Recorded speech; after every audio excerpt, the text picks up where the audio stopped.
चांडियो साहब, आप सबसे सीनियर हैं, आपसे सबसे पहले आगाज करना चाहूंगा। पाकिस्तान तहरीक इंसाफ की जानिब से एक मुस्बत पैगाम दिया गया है तमाम सियासी जमातों के लिए। आपकी पार्टी की जानिब से एक रहनुमा ने भी ये कहा कि अगले इलेक्शन में पाकिस्तान तहरीक इंसाफ का होना भी जरूरी है।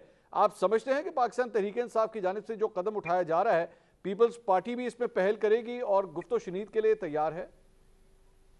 मेरा ख्याल है हम पाकिस्तान पीपल्स पार्टी ने सियासत में कभी भी जाती दुश्मनी को नहीं दखल अंदाज होने दिया। सियासी उसूली इख्तिलाफात रखे हैं हमने, लेकिन दुश्मनी हमने नहीं पाली। हमने कभी जाती हमले नहीं किए, शख्सियतों की जाती तौर पे कोई बेइज्जती करना पसंद नहीं किया, उनकी जाती जिंदगी पे खानदान पे बोलना पीपल्स पार्टी ने कभी अच्छा नहीं समझा। गाली गलौज देने की सियासत पीपल्स पार्टी की है नहीं। पीपल्स पार्टी वैसे भी जुदाई की सियासत की बात नहीं करती, मिलने की बात करती है। हमने कभी भी अलहदगी अख्तियार नहीं की। ये अच्छा मौका है।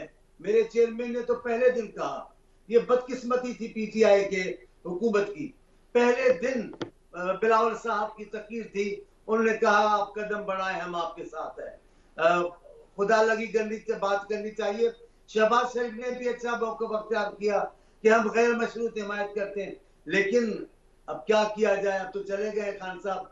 अब डॉक्टर साहब मोहम्मद साहब मुझे माफ करें, मैं उनके जाने पर बात नहीं करता, लेकिन उसूली बात है। उन्होंने वेलकम करने के बजाय जो अपने अपने छाड़तों को छोड़ा, वो गालियां देने लगे ऐवान में कि इन्होंने क्या कहा।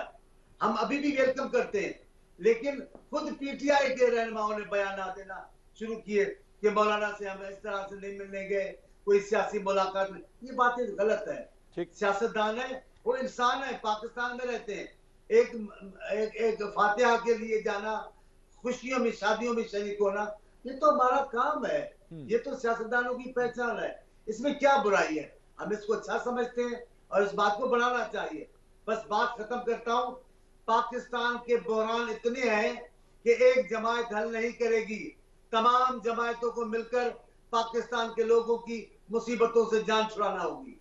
हमायूं साहब, बड़ा पॉजिटिव रिस्पांस आता है पाकिस्तान पीपल्स पार्टी की जानिब से, लेकिन ये देखा गया कि आपका एक वफ्द जब मौलाना फजल रहमान साहब से जाके मिला तो उसके बाद सोशल मीडिया के ऊपर आपके चाहने वालों, आपके वर्करों की जानिब से बड़ी तनकीद की गई कि मौलाना के इमामत में नमाज क्यों पढ़ी गई, इनसे क्यों मुलाकात की गई। पाकिस्तान तहरीक इंसाफ अब क्या करेगी? क्या आपका अभी भी एम यही है कि तमाम सियासी जमातों से गुफ्तगू शुनीद होनी चाहिए, मुज़ाकरात होने चाहिए?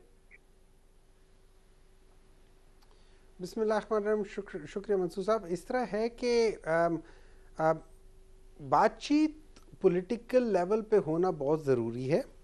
किसी के साथ अलायंस करना या किसी के साथ कोई शराकत करना, वो मेरा नहीं ख्याल कि वो पाकिस्तान तहरीक इंसाफ को करना चाहिए। मेरा ये ख्याल है कि पाकिस्तान तहरीक इंसाफ जो है ना, वो सिर्फ एक पॉइंट एजेंडा पे सारी पॉलिटिकल पार्टीज से बात करना चाहती है। वो पहले भी इसी एक पॉइंट पे सबसे बात करना चाहती थी, और वो है free and fair and timely elections. अब टाइमली का तो मसला ज़रा वो हो गया, लेकिन एटलीस्ट कम से कम जनवरी अगर 28 का वो है तो उससे आगे ना आ जाए, क्योंकि हम ऑलरेडी 2 दफ़ा हम कॉन्स्टिट्यूशन की वायलेशन कर चुके हैं। तो अगर हमने इसी तरीके से कॉन्स्टिट्यूशन की वायलेशन ही करनी है तो फिर कॉन्स्टिट्यूशन का फ़ायदा क्या है? तो फिर तो हम let's forget about constitution and let's start about कोई और हम देख लेते, फार्मूला देख लेते कि किस लिहाज से इस मुल्क को चलाना चाहिए।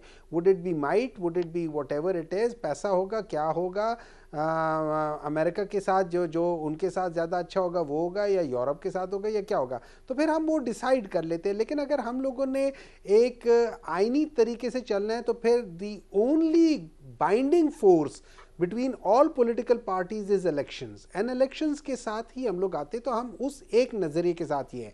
मैं उन अपने जो पीटीआई के वर्कर्स या पीटीआई के सपोर्टर्स या पीटीआई के चाहने वाले या जो भी आप उन्हें कह लें, मैं उनसे इस बात पे हम्बली रिक्वेस्ट करूंगा कि देखिए, अगर किसी की इमामत में नमाज पढ़ना है उसको बुरा ना कहो।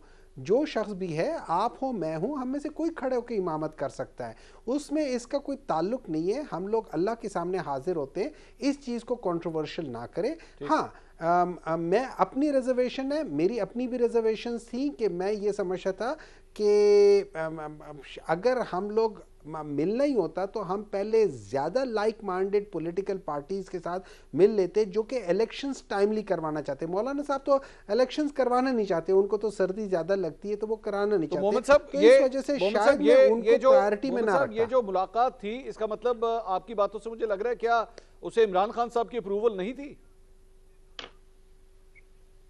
देखिए, ऐसा है कि I am not a part of core committee, तो मैं उसका कह नहीं सकता हूँ, लेकिन मैं जो चीज़ें मैंने सुनी और जो कहा गया है वो ये था कि probably to the best of my knowledge कि चेयरमैन साहब was not probably brief properly, या उनके इल्म में पूरी तरह नहीं था। और इसको असद कैसर और अली मोहम्मद ने ख़ुद भी कह दिया कि वो ज़ाती हैसियत पे गए थे, एज एन वो चूँकि वो लोग थे नहीं तो उन लोगों ने उनकी जो मदर इन लॉ की जो जो वफात हुई थी उसकी दुआ के लिए गए थे, तो उस लिहाज से किया, there was no political activities. लेकिन मैं इस बात पे ज़रूर मैं कहूँगा कि अगर हमने इस मुल्क को आगे लेकर जाना है तो हमने दो काम करने हैं। हमने एक तो वो 1954 से जो एक किरदार आ रहा है और जिसको आज प्राइम मिनिस्टर साहब ने कहा हुआ है कि यहाँ के इलेक्शंस हमेशा के हमेशा मैनिपुलेट होते हैं और वो बने होते हैं, तो उस चीज़ को ज़ायल करने के लिए हमने वो जो इस्टेब्लिशमेंट का रोल है उसको किसी तरीके से ख़त्म करना है। नंबर 2, हमने फ्री एंड फेयर इलेक्शन जो ट्रांसपेरेंट हो, जो कि जैसे भी हो, कोई ये ना कहे कि ये आरओ का है, कोई ये ना कहे कि इसके अंदर फलानी चीज़ बैठ गई थी या ये हो गया तो वो कहता है। इलेक्शन आज तक पाकिस्तान में जितने इलेक्शंस हुए कभी किसी ने माने नहीं है। So let's work towards this path के जिसमें जो भी इलेक्शन हो उस प्रोसेस को हर एक मानता हो, चाहे वो हारे या चाहे वो जीते। ओके, ठीक है। डॉक्टर अफनान साहब, ये सारी जो गुफ्तगू आपने सुनी है इसमें एक बड़ा इंपॉर्टेंट पॉइंट था जिसमें मोहम्मद साहब ये फरमा रहे हैं कि उन सियासी जमातों से बातचीत पहले होनी चाहिए जिनका नजरिया पाकिस्तान तहरीक इंसाफ के करीब है और वो इलेक्शन चाहते हैं। मौलाना फजल रहमान तो एक्चुअली इलेक्शन को डिले करवाना चाहते हैं। अफनान साहब, नवाज शरीफ साहब ने तो अपनी तकरीर के अंदर इलेक्शन का जिक्र तक नहीं किया।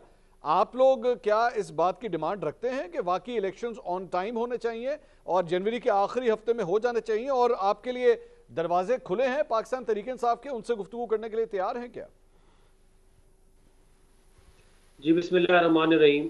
देखें, जो दरवाजे हैं वो तो जो मियां नवाज शरीफ साहब की स्पीच थी उससे वाज़ेह है कि वो तमाम पार्टियों के लिए खुले हुए हैं, क्योंकि उन्होंने किसी के बारे में ये नहीं कहा कि हम इससे बात नहीं करेंगे या इससे हमारा जो है कोई नेगोशिएशन नहीं होगी। तो वो तो हमारे दरवाजे तो अभी भी खुले हुए थे। हमारे दरवाजे जब हम हुकूमत में थे 16 महीने की तब भी खुले हुए थे, जब हम अपोजिशन में थे 4.25 साल की तब भी खुले हुए थे। और फ्लोर ऑफ द पार्लियामेंट के ऊपर जो है ये बात हुई है कि जी हम charter of democracy, charter of economy में बात करना चाहते हैं पीटीआई के साथ, मगर हमें कभी भी कोई पॉजिटिव जवाब मिला नहीं है। तो ज़ाहिर है वो ये तो ज़ाहिर है ताली दो हाथों से बचती है। ये अच्छी बात है कि इन लोगों को जेल में जाकर कम से कम ये बात समझ में आई है कि जो बाकी पॉलिटिकल फोर्सेस हैं उनसे बात भी करनी है। अब पहले तो सिर्फ इस्टेब्लिशमेंट से बात करने का बुखार चढ़ा हुआ था, अब वो किसी हद तक उतर गया क्योंकि वहाँ से जवाब मिल नहीं रहा। तो अब जो है ये बाकी जगहों पे जो है वो ज़ाहिर ट्राई करें, लेकिन जो इस तरह मामला चलते नहीं है। सबसे इम्पॉर्टेंट जो चीज़ है वो ये है कि कॉन्फिडेंस बिल्डिंग मेजर्स लिए जाएँ पीटीआई की तरफ से, जिससे ये बात साबित हो कि ये पाकिस्तान के जमहूरी निज़ाम के अंदर जो है वो इंटरेस्टेड भी है कि नहीं है। क्योंकि 2013 से 18 तक जो है वो अंपायर की उंगली भी थी